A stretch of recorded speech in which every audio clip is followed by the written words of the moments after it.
Today we're going to talk about expectations. We're going to talk about following your word. To not develop expectations based off of somebody's word, because you don't know who you can trust.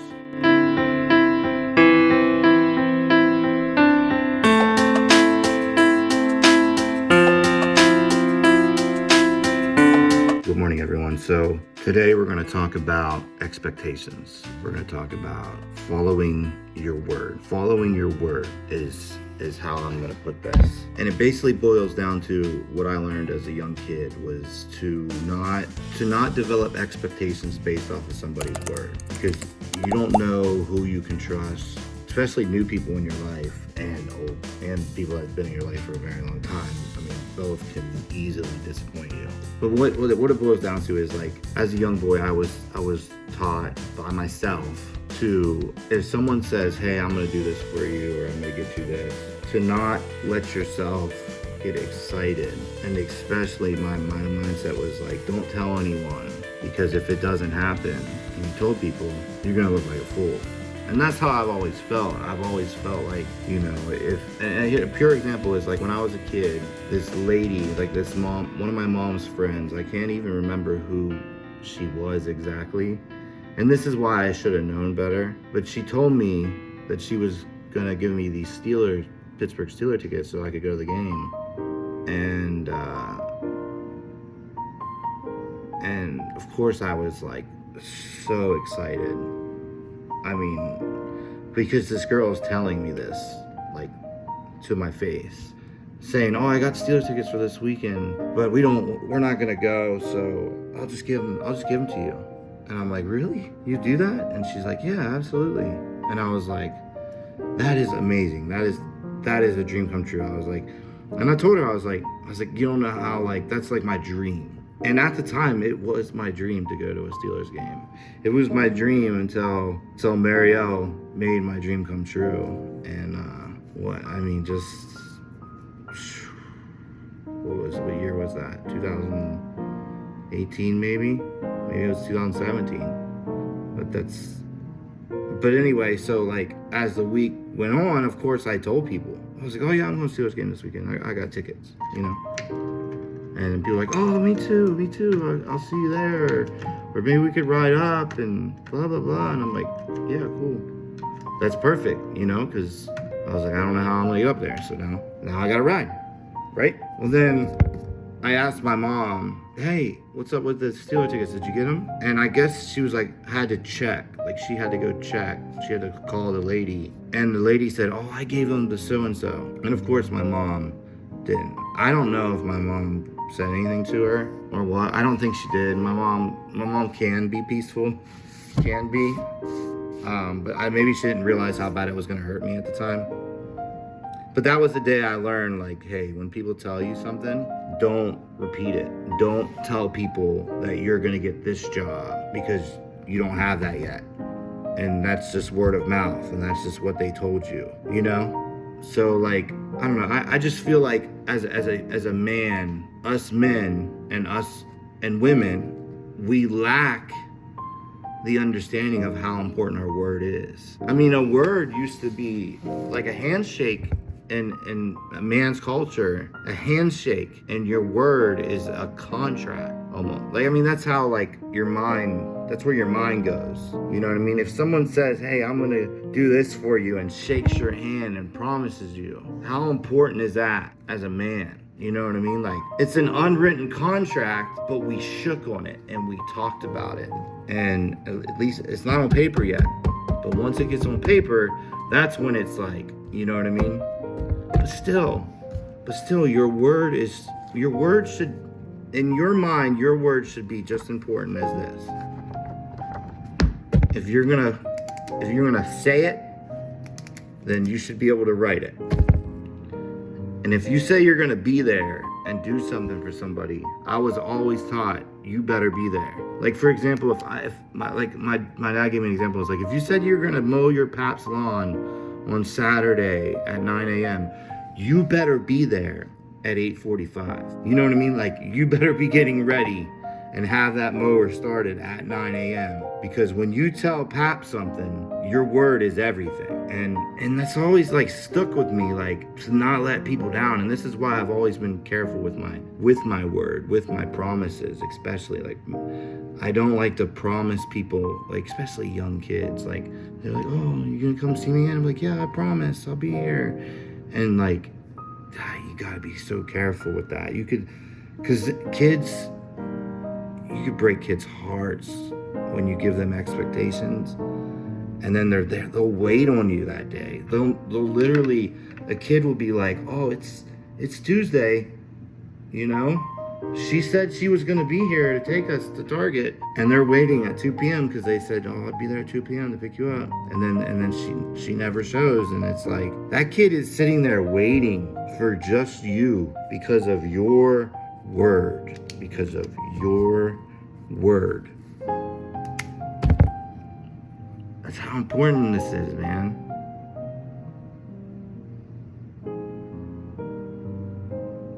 And it kills me. It kills me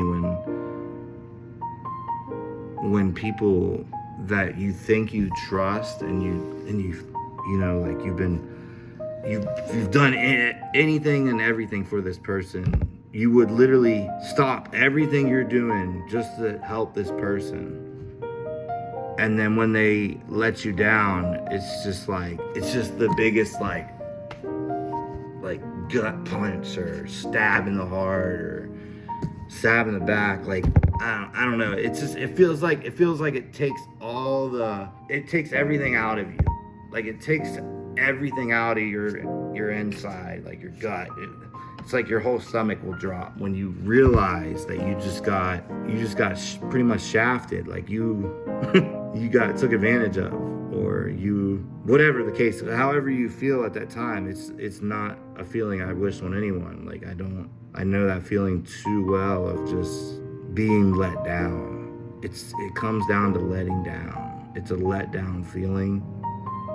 You let this kid down, or you let your grandparents down, or you let your friend down, your best friend. Don't be that person. Don't be that person. That's the worst person to be. It's the one that lets people down. Like when Jesus said he was going to do something, he did it. He did exactly what he did exactly what he said he was going to do. He did exactly what he said he was going to do. His word was so important to him. If he said he was going to do something, he was going to do it. And he was going to show you, you know? Your word is everything.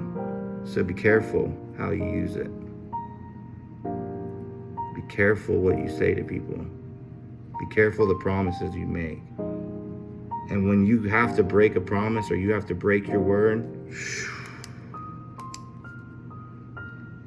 you better mean those apologies. Like it shouldn't even come to that, though. It shouldn't even ever come to that. It should come to you fixing it, you solving the problem. Like, oh, I said I was going to be there today. I'm sorry, something came up, but I promise you tomorrow or next Tuesday.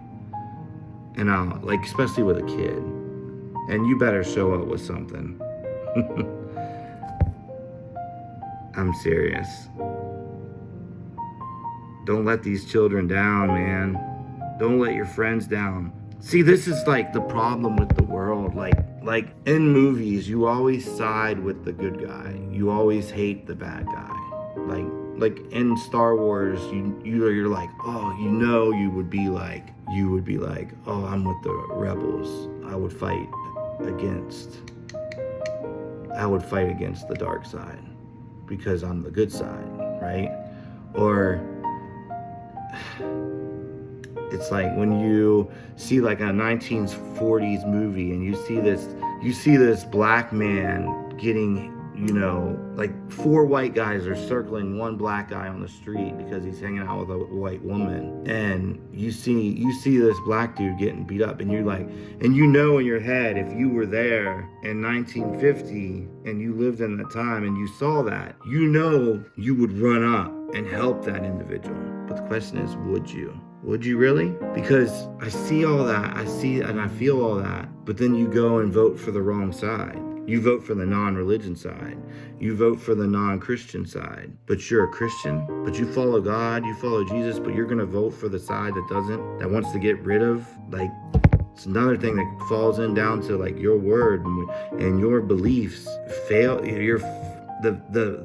The lack of a backbone in today's males and individuals that say that, oh yeah, if I would see that, I would never be a bystander in that. And it's like, yeah, you would pick up your phone and record it. But see, I know in my heart and I know in my personality, like traits, I wouldn't, because I've been in those situations where I'm seeing a black dude pick on one Asian guy. Like two black dudes at the gym picking on one small, scared, like lack of confidence Asian guy, and kind of bullying him for what he's on, like the machine he's on. And I saw it, I witnessed it. I guess they didn't realize my headphones were off.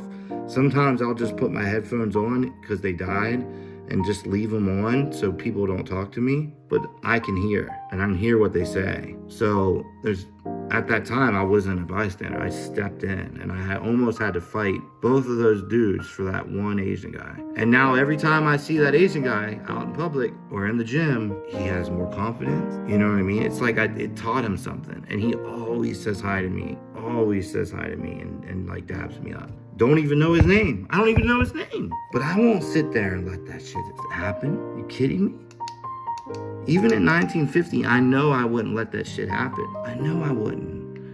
But see, like, a lot of people say they do stuff, but they don't. They're not voting for the right side. They're voting for the bad side. And you know what I'm talking about. You know exactly what I'm talking about.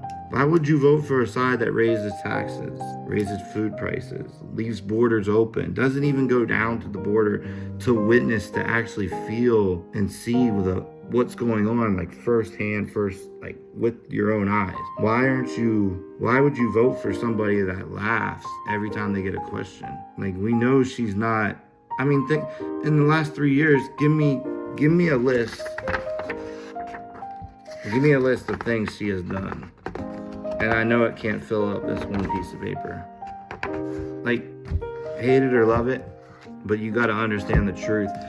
If you think Kamala Harris and Biden has been running the country for the last 4 years, you got to be the dumbest person I've ever seen. Like, I can't even look at you because you're so dumb. If you think they've been calling the shots, I'm sorry, but you are misinformed. You are so misinformed if you think. And if you think that Kamala Harris as a woman is going to come into the office and start calling the shots day 1, day 2, or even day 100, you are so misinformed. So misinformed. See, you got to understand that these people have a price. You know, the people in Congress, they only make $200,000 a year or $300,000 a year. President only makes $400,000, $500,000 a year. They have a price, you know? I've always said, like, if someone came up to me and was like, I'll give you $1 million for your dog. And I know my dog only has, you know, I pray he has another 9 years left in him, right?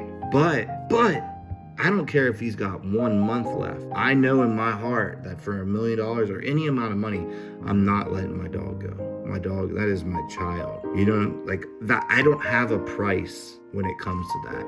I don't have a price when it comes to a lot of things. You got to have morals, and you have to set standards in your life, and you shouldn't have a price. You shouldn't have a price. To do the wrong thing. See, that's the thing with these people like Joe Biden. Of course he's going to take $10 million from that Ukraine oil company. Of course he is. Of course he's going to take that money. Do you think that money was you think that money was for free? You think that money was just because? Come on, people. What do you think that money was for? You know, these people have prices. Like, tell me why someone like the Speaker of the House, if you take her salaries and say that she doesn't pay any tax at all on any of the money that she got, and you take her salaries for her whole entire career and you add them up, tell me why it comes nowhere near her net worth. Tell me why it's not even possible for her to make that type of money. Not even if you say you got a check, like say every check you've ever got in your life, but you never had to pay any tax on it, and you were just like this lucky person, and you never had to pay anything. You got to keep all your money. Your net worth still isn't going to be more than $1 million, $2 million maybe. Same with these people in Congress and the White House. Like, even if you take their salaries, there's no way they would be worth more than $30 million. And that's you taking their salary and not taking anything away from it. Not the homes they bought, the cars they bought, the rent in the middle of San Francisco. You know what I mean? Like, but for some reason, if you look them up, their net worth is $200 million, $300 million. Come on, people. It's time to wake up. It's time to wake up. It's really what it comes down to. When you're watching the Hunger Games and you're like, oh, I would never be on that side. I would have gave that person bread too. Or if I was in North Korea, if I was across the river and I saw some starving children, I would give them bread. I would take that risk, getting shot by North Koreans because you're feeding them, because you're feeding their people. Like, don't say that you would do that or you would do this when you don't even vote for the Christian side. You don't even vote for the godly side. Now, I know Trump is imperfect. I know he's not a perfect man by any stretch of the imagination, but neither are you. Think about the mistakes you made in your life. Imagine if you had the spotlight on you and all the mistakes that you made, getting arrested or, speeding tickets or altercations with people, or you just treating people poorly, or say a video came out where you're yelling at your significant other and it came out. Imagine if you were in the spotlight, what you would look like as a person. You wouldn't look like no Jesus. We sin every day, even when we don't even try to or think we sin.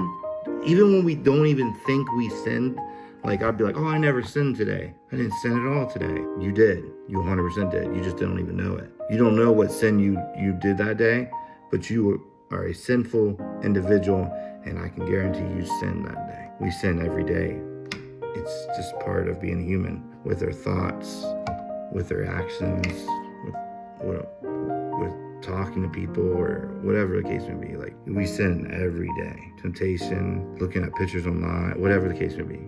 We sin every day. We are humans. So the thing about Donald J. Trump is that at this time, that man is going to put our country in the best position. We are going into a recession right now.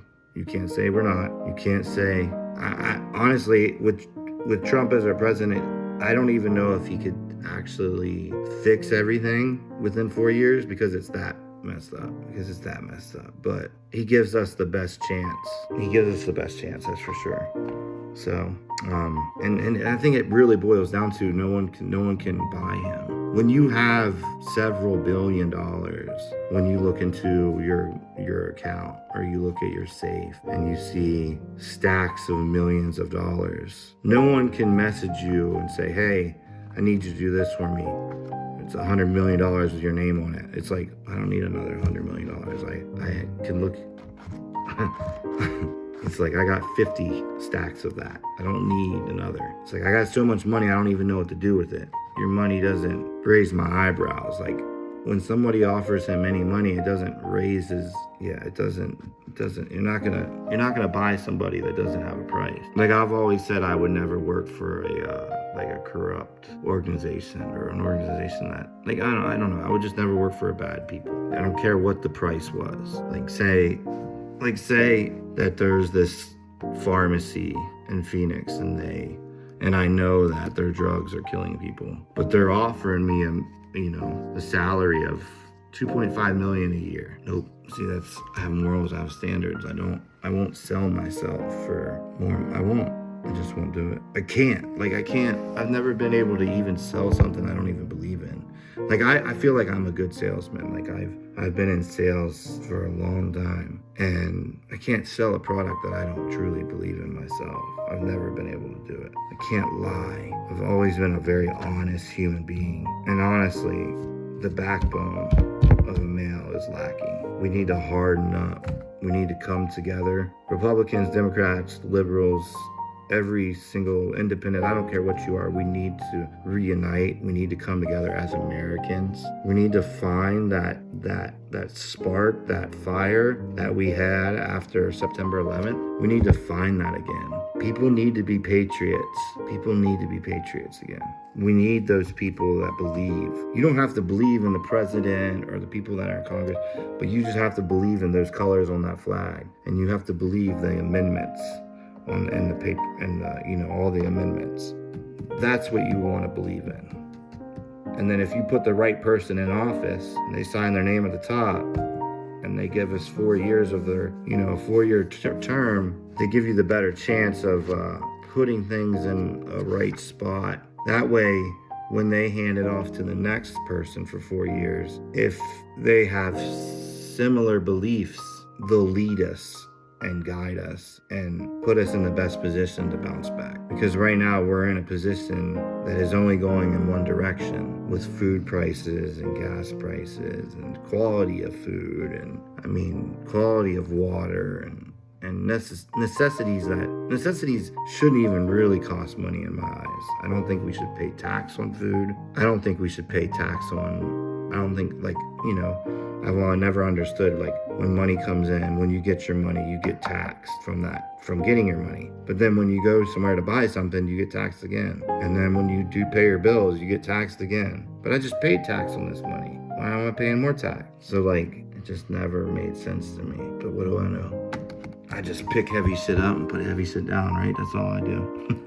Well, yeah, I appreciate you listening to my tangent today. Just me just talking about the things I dislike, the qualities that I dislike, the quality of men today, the quality of women, the quality of human beings. I talked about the word and how valuable your word is. I talked about voting and voting for the right side and voting for the side that at least sides with God. Because we have a spiritual war going on, a spiritual battle, and you have to understand that and understand there's only one way to fix it, is to put the most Christian individual, the most religious individual, the one that's going to carry the Bible into the White House. That's who you need to put in office. That's who you need to put in office. It's plain and simple. And don't judge someone when you're a sinful individual yourself. You're a sinful man, you're a sinful female, but you're judging. You shouldn't judge anybody. Not even that homeless person standing over there on the street. Shouldn't judge anybody. We need to watch our judgment. I see this too much. It's like there's individuals that constantly talk about people behind their back. And every time you see them, they're talking, they got this gossip, right? But it's like, what do they say about you when you walk away? Wonder what they say about you. Because if they're willing to talk about this person in their life and that person in their life, the person that they sleep next to every night, if they're willing to talk bad about those people, what do you think they say about you? You need to watch who your friends are. You need to pray. God, start with this prayer. God, please remove the enemies from my life. Please remove any enemy in my life that I cannot see for myself. I can't see with my own eyes. I can't see with the naked eye. Please remove those enemies in my life. And you'll watch your friends disappear one by one. You'll watch your friends disappear. Not all of them, but you'll watch some of them disappear. That's a good prayer right there. It's a good prayer. It's a great prayer. Removing enemies, removing evil, removing hate from your life. Any hateful, evil entity, remove it from my life. I rebuke it in the name of Jesus Christ. Ask God to rebuke any evil. Ask God for protection. Protection of yourself, protection of your mind, protection of your body and your heart and your soul and your inner core, and just protection of your feelings, protection of your, it's just protection. I hope this video was somewhat valuable to you today. I know it was very long and we talked about many points, and I could keep going on. Trust me, I could keep going, but just, if you learned one thing from me today, please comment below and hit the like button. If I didn't teach you anything today, or you think of a topic that I should talk on next, please comment below and let me know, and I'll probably talk about it. I have a lot to talk about, as my wife would say. I have a lot to talk about. She said I talk too much. But thanks for watching. I really do appreciate that. And God bless you guys. Thank you.